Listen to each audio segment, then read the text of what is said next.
Hello ಸ್ನೇಹಿತರೆ, ನಾನಿವತ್ತು ನಿಮಗೆ ಓವೆನ್ ಬಳಸದೆ ಹಾಗೆ ಈಸ್ಟ್ ಅನ್ನು ಕೂಡ ಬಳಸದೆ ಗೋಧಿ ಪಿಜ್ಜಾ ಯಾವ ರೀತಿಯಾಗಿ ಮನೆಯಲ್ಲಿ ಮಾಡಬಹುದು ಅಂತ ತೋರಿಸ್ಕೊಡೋಣ ಅಂತಿದೆ. ಬನ್ನಿ ನೋಡುವ. ನಿಮಗೆಲ್ಲರಿಗೂ ಕೂಡ ಟ್ರೆಂಡಿ ಏಂಜಲ್ ಕಿಚನ್ಗೆ ಸ್ವಾಗತ. ನಾನು ನಿಮ್ಮ ಸ್ತುತಿ ಕೃಷ್ಣರಾಜ್.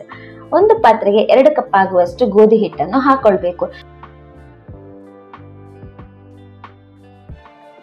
ಈ ತರ ಗೋಧಿ ಹಿಟ್ಟು ಹಾಕೊಂಡ್ಮೇಲೆ ಇದಕ್ಕೆ 1/4 ಚಮಚದಷ್ಟು ಬೇಕಿಂಗ್ ಸೋಡಾ, ಆಮೇಲೆ 1/2 ಚಮಚದಷ್ಟು ಬೇಕಿಂಗ್ ಪೌಡರ್, 1/2 ಚಮಚದಷ್ಟು ಉಪ್ಪು, ಆಮೇಲೆ 1 ಚಮಚದಷ್ಟು ಆಲಿವ್ ಎಣ್ಣೆಯನ್ನು ಹಾಕೊಳ್ತಾ ಇದ್ದೀನಿ. ಮತ್ತೆ ಆಲಿವ್ ಎಣ್ಣೆ ಇಲ್ಲ ಅಂತಂದ್ರೆ ನೀವು ತುಪ್ಪ ಕೂಡ ಯೂಸ್ ಮಾಡ್ಕೊಳ್ಬಹುದು, ಅಥವಾ ಬೇರೆ ನೀವು ಯಾವುದಾದ್ರೂ ಎಣ್ಣೆಯನ್ನು ಕೂಡ ಬಳಸ್ಕೋಬಹುದು. ಆಮೇಲೆ 1/4 ಕಪ್ ಆಗುವಷ್ಟು ಮೊಸರು ಎಲ್ಲವನ್ನು ಹಾಕಿ ಚೆನ್ನಾಗಿ ಇದನ್ನು ಮಿಕ್ಸ್ ಮಾಡ್ಕೊಳ್ತಾ ಇದ್ದೇನೆ. ಈ ತರ ಎಲ್ಲ ಕೂಡ ಕಲಸ್ಕೊಂಡು ಆದ್ಮೇಲೆ ಸ್ವಲ್ಪವೇ ನೀರು ಹಾಕೊಂಡು ಇದನ್ನು ನಾದ್ಕೊಳ್ತಾ ಬರಬೇಕು. ಅಂದ್ರೆ ಒಂದು 5 ರಿಂದ 10 ನಿಮಿಷ ಕಾಲ ಚೆನ್ನಾಗಿ ಇದನ್ನು ನಾದ್ಕೊಳ್ಬೇಕು. ಆವಾಗ ಪಿಜ್ಜಾ ಬೇಸ್ ತುಂಬಾನೇ ಚೆನ್ನಾಗಿ ಬರುತ್ತೆ. ಈ ರೆಸಿಪಿ ನಿಮಗೆ ಇಷ್ಟ ಆಗಿದ್ರೆ ಪ್ಲೀಸ್ ಲೈಕ್ ಮಾಡಿ, ಹಾಗೆ ನಮ್ಮ ಚಾನಲ್ನ ಯಾರಾದ್ರೂ ಫಸ್ಟ್ ಟೈಮ್ ನೋಡೋದಾದ್ರೆ ಪ್ಲೀಸ್ ಸಬ್ಸ್ಕ್ರೈಬ್ ಕೂಡ ಆಗಿ. ಈ ತರ ನಾನು ಇಲ್ಲೊಂದು 5 ರಿಂದ 10 ನಿಮಿಷ ಚೆನ್ನಾಗಿ ನಾದ್ಕೊಂಡಾಗಿದೆ. ಚಪಾತಿ ಹಿಟ್ಟಿಗಿಂತ ಸ್ವಲ್ಪ ಸಾಫ್ಟ್ ಆಗಿ ಇದನ್ನು ಮಾಡ್ಕೋಬೇಕಾಗತ್ತೆ. ಈ ತರ ಮಾಡ್ಕೊಂಡು ಆದ್ಮೇಲೆ ಒಂದು ಪಾತ್ರೆಗೆ ಹಾಕಿ ಮೇಲಿಂದ ಆಲಿವ್ ಎಣ್ಣೆ ಅಥವಾ ತುಪ್ಪ ಅಥವಾ ನಾರ್ಮಲ್ ಎಣ್ಣೆ ಯಾವುದು ಕೂಡ ಹಾಕಿ ಇದನ್ನು ಚೆನ್ನಾಗಿ ಸವರ್ಕೊಂಡು ಒಂದು 2 ರಿಂದ 3 ಗಂಟೆಗಳ ಕಾಲ ಇಡಿ. ನಿಮಗೆ ಟೈಮ್ ಇತ್ತು ಅಂತಾದ್ರೆ 4 ರಿಂದ 5 ಗಂಟೆಗಳ ಕಾಲ ಕೂಡ ಇಟ್ಕೊಳ್ಬಹುದು, ಏನು ಸಮಸ್ಯೆ ಇಲ್ಲ. ಈ ತರ ಮಾಡಿದ್ಮೇಲೆ ನಾನಿಲ್ಲಿ ಇದನ್ನು ಇನ್ನೊಂದ್ಸಲ ಚೆನ್ನಾಗಿ ನಾದ್ಬಿಟ್ಟು ಒಂದು 4 ಉಂಡೆಗಳ ತರ ಮಾಡ್ಕೊಳ್ತಾ ಇದ್ದೇನೆ.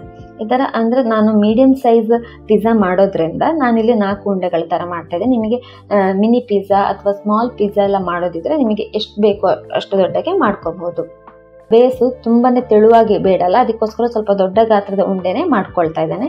ಈ ತರ ಮಾಡಿದ್ಮೇಲೆ ನಾನಿಲ್ಲಿ ಲಟ್ಟಿಸ್ಕೊಳ್ತಾ ಇದ್ದೇನೆ. ಹೇಗಂತಂದ್ರೆ ಸ್ವಲ್ಪ ಹುಡಿ ಹಾಕಿ, ನೀವು ಬೇಕಾದ್ರೆ ಎಣ್ಣೆ ಕೂಡ ಹಾಕಿ ಇದನ್ನು ಲಟ್ಟಣಿಗೆ ಸಹಾಯದಿಂದ ಲಟ್ಸ್ಕೋಬಹುದು. ಅಂದ್ರೆ ಪೂರಿ ಎಲ್ಲ ಮಾಡ್ತೀವಲ್ಲ ಅದೇ ತರ ಕೂಡ ಲಟ್ಸ್ಕೋಬಹುದು. ಆದ್ರೆ ಬೇಸ್ ಸ್ವಲ್ಪ ದಪ್ಪನೇ ಇರಲು, ತುಂಬಾ ತೆಳು ಮಾಡ್ಕೋಬೇಡಿ, ಅವಾಗ ಪಿಜ್ಜಾ ಚೆನ್ನಾಗಿ ಬರಲ್ಲ. ನೋಡಿ, ಇಲ್ಲಿ ನಾನು ವಿಡಿಯೋದಲ್ಲಿ ತೋರಿಸಿದನಲ್ಲ ಎಷ್ಟು ದಪ್ಪ ಅಂತ, ಅಷ್ಟು ದಪ್ಪ ಆದ್ರೂ ಕೂಡ ಮಿನಿಮಮ್ ಇರಲೇಬೇಕು. ಈ ತರ ಮಾಡಿದ್ಮೇಲೆ ಫೋರ್ಕ್ ಸಹಾಯದಿಂದ ಇದನ್ನು ಒಂದು ಬದಿ ಚೆನ್ನಾಗಿ ಚುಚ್ಚುತ್ತಾ ಬರಬೇಕು. ಅವಾಗ ಅದು ಉಬ್ಬಿ ಬರೋ ಸಾಧ್ಯತೆ ಇರೋದಿಲ್ಲ, ಅದಕ್ಕೋಸ್ಕರ. ಆಮೇಲೆ ಕಾದ ಕಾವಲಿಗೆಲೆ ಅಥವಾ ಒಂದು ಕಾದ ಪ್ಯಾನ್ ಇರುತ್ತಲ್ಲ ಅದರಲ್ಲಿ ಹಾಕಿ 2 ಬದಿ ಕೂಡ ಸ್ವಲ್ಪ ಬೇಯಿಸ್ಕೋಬೇಕು. ಒಂದು ಬದಿ ತುಂಬಾನೇ ಬೇಯಿಸ್ಕೊಂಡ್ರು ಕೂಡ ತೊಂದರೆ ಇಲ್ಲ, ಯಾಕಂದ್ರೆ ಸಾಸ್ ಎಲ್ಲ ಹಾಕಿರ್ತವಲ್ಲ ಅದಕ್ಕೋಸ್ಕರ. ಅದೇ ಒಂದು ಬದಿ ಸ್ವಲ್ಪನೇ ಇದನ್ನು ಬೇಯಿಸ್ಕೊಳ್ಬೇಕು. ಈ ತರ ಒಂದು ಬದಿ ಬೆಂದ ಮೇಲೆ ನಾವು ಒಂದ್ಸಲ ತಿರುವಿ ಹಾಕಿ 1 ನಿಮಿಷ ಹಾಕಿ ಪುನಃ ತಿರುವಿ ಹಾಕಿ ಮೇಲೆಗೆ ಪಿಜ್ಜಾ ಸಾಸ್, ನಾವು ಮಾಡಿರುವಂತಹ ಪಿಜ್ಜಾ ಸಾಸ್ ಕೂಡ ಹಾಗೆ ನಾನು ಈ ರೆಸಿಪಿಯನ್ನು ಮೊದಲೇ ಹಾಕಿದ್ದೇನೆ. ನಿಮಗೆ ಬೇಕು ಅಂತಂದ್ರೆ ಕೆಳಗಿನ ಲಿಂಕ್ ಅನ್ನು ಪ್ರೆಸ್ ಮಾಡಿ.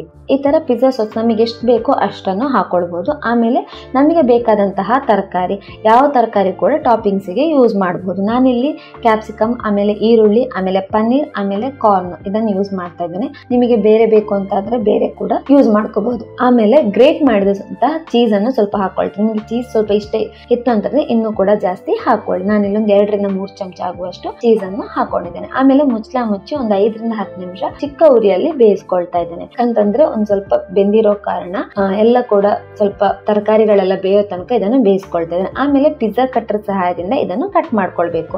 ಈ ತರ ಅಥವಾ ಶಾರ್ಪ್ ನೈಫ್ ಇತ್ತು ಅಂತಾದ್ರೆ ಕೂಡ ಚಾಕು ಸಹಾಯದಿಂದ ಕೂಡ ಕಟ್ ಮಾಡ್ಕೋಬಹುದು. ನೋಡಿದ್ರಲ್ಲ ಫ್ರೆಂಡ್ಸ್, ಎಷ್ಟು ಈಸಿಯಾಗಿ ಮಾಡ್ಬೋದು ಅಂತ. ನಿಮಗೆ ಇದ್ರ ಮೇಲೆ ಬೇಕು ಅಂತಂದ್ರೆ ಹೊರಗೆನೋ ಹಾಗೆ ಚಿಲ್ಲಿ ಫ್ಲೇಕ್ಸ್ ಕೂಡ ಹಾಕೊಳ್ಬಹುದು.